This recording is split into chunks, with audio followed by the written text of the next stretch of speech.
Hello people, this is JD. This is the third time I'm doing this video. Why? Because I keep running over 10 minutes and YouTube won't let me. Okay, what am I talking about? Climate change. That's what we're going to talk about, climate change. To understand climate change and what we should do, we need to understand several things that must be done. 1, the earth. 2, our own history. 3, the American Indian, North American Indian culture. So let's talk about 1, the earth. There's a lot of people out there yelling, panic-stricken, and yelling, "Oh, global warming, global warming, we're adding global warming, we're doing this, we're doing that, we're making the whole earth." No, not true. Why do I say that? Take a course in earth science. A real course in earth science. Not some in-depth looking in one direction, but the general earth as a whole. And you will find out that we're going through climate change, which the earth constantly goes through. And it is in a warming cycle. This is real. Don't panic. There is things being done, yes. For example, I will agree, in the last 50 years, the United States, the amount of carbons that they have put into the atmosphere is great. Yeah. But in 1 week time, Brazil, by their destruction of the rainforest, does much more. In a week's time, they do what the United States does in 50 years. Well, they're not an industrial, no, they're not an industrial nation.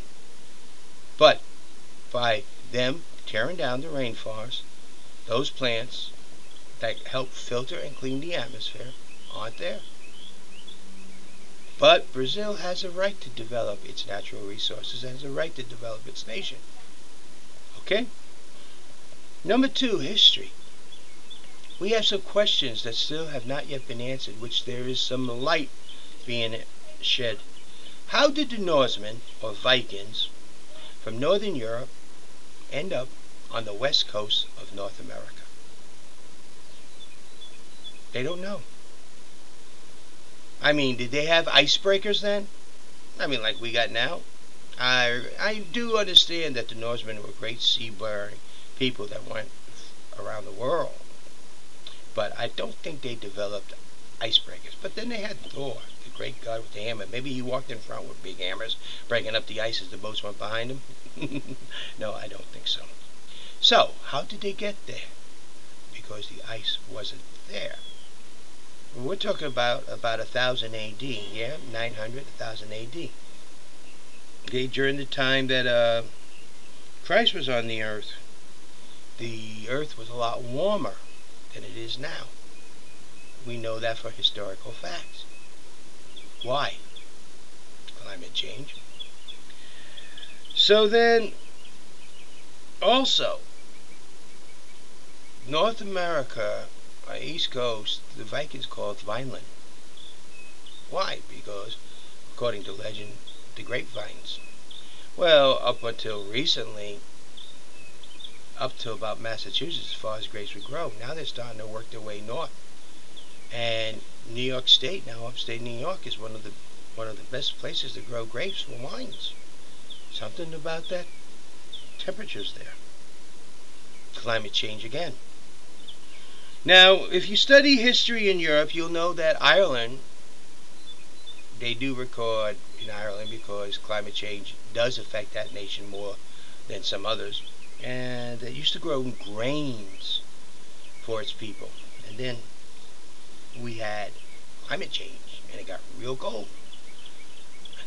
Then came along the potato to save them because they couldn't grow grains no more because the climate was too cold. What happened? It was a lot warmer, then it got cold.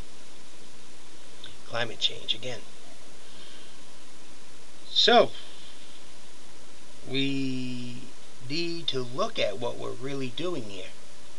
I mean, we could run around panic-stricken, yell, global warming, oh my gosh, global warming, we gotta do this, we gotta do that, we got a global warming, we're putting carbons in the air like crazy, we got global warming, and do panic-stricken. Like, for example, panic-stricken catalytic converters.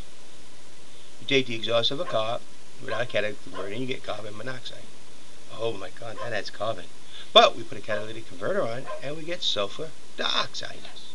Now, if you mix carbon monoxide with water, you get carbon monoxide with water. They don't mix. You take sulfur dioxide, mix it with water, you get sulfuric acid. Or something you all know called acid rain. Now, how bad is that? Well, go to Europe and look at the Black Forest. They ended up taking catalytic converters off because they were destroying their forests. Yes, the Black Forest was being destroyed by acid rain. So that's what panic-stricken gets you. You want another example of panic-stricken? Oh, they got weapons of mass destruction. Oh, they're going to do this. Oh, we got to get the weapons of mass destruction. We got to go in and save the people with weapons of mass. Does that sound familiar? That's how we got into Iraq. Instead of people sitting back and saying, hey, let's see what's really going on here. Let's check it out. Let's do some research, real research. Not just look at the one item, weapons of mass destruction, but look at everything. We ended up in Iraq, invading a country we should never invade, destroying a society that shouldn't have been destroyed, and now we have to help rebuild it, then get our butts out of there. Well, the same thing goes with the atmosphere, the earth. We got to understand that the Indian culture had a very important basic idea. They were one with the planet.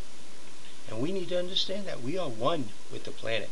We are not a junk dealer. We need to understand that. We have the option to live in a beautiful world or a junkyard. That's our choice. So how do we do that? Recycling is a good start because that gets rid of a lot of garbage. Another thing is develop our natural resources. Nuclear fission. The amount of power it produces. And then we can take it, the spent rods, and re-energize them and produce more nuclear fission. Okay, the problem is, oh, you can make a nuclear bomb with them too. Yes, you can. Hey, nothing is free. Remember that.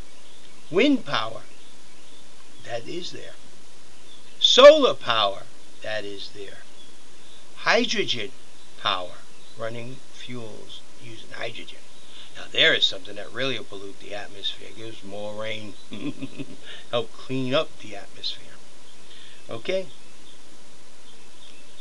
We need to look at our natural resources and develop them. We need to understand that climate change is real. We need to look at what it is. Can we slow it down?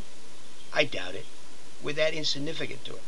Not only does the American people exhale carbon dioxide, so does every animal on the planet. And there's more animals on the planet now than there ever was. For example, the Great Plains has more head of cattle on the Great Plains of North America than there were buffalo. Every one of them exhales carbon dioxide. Every one of them farts methane gas. Every one of them poops. So, bottom line is, then what can we do? We have to first understand climate change is real. We have to understand it's going to happen. What will stop it? One, major volcanic activity. Catastrophic volcanic activity. Now, what type of ice age will enter? We might enter a mini ice age like what happened in the 1800s, which produced New England with no summers. A year without summer. I think it was almost 2 years. And the winter so cold it defeated Napoleon's army.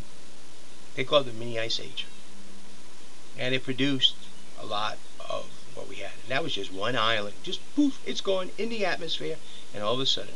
So imagine if we had major volcanic activity. We know it's coming because we're being warned daily about earthquakes in California and all that. It's going to happen. So are we prepared for it? Are we prepared?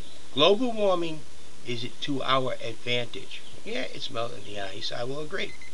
But at the same time, it is giving us more land that we'll grow food on. More places where the human can live. But without that, if we have an ice age, we have catastrophic volcanic activity, we will have much less.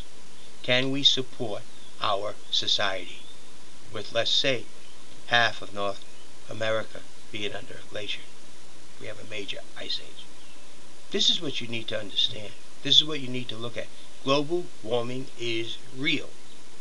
Can you help? Yes. Plant a tree, fruit tree. And in the fall, you can get some fruit. As well as you put oxygen. Remember, plants bring in carbon dioxide and exhale oxygen. Humans bring in oxygen and exhale carbon dioxide. Carbon dioxide produces global warming. Oxygen produces global cooling. So, we can be like Brazil, cutting down all our forests and really contribute to global warming, or we can be like us, one with the earth, and develop our society, develop our natural resources, develop this nation.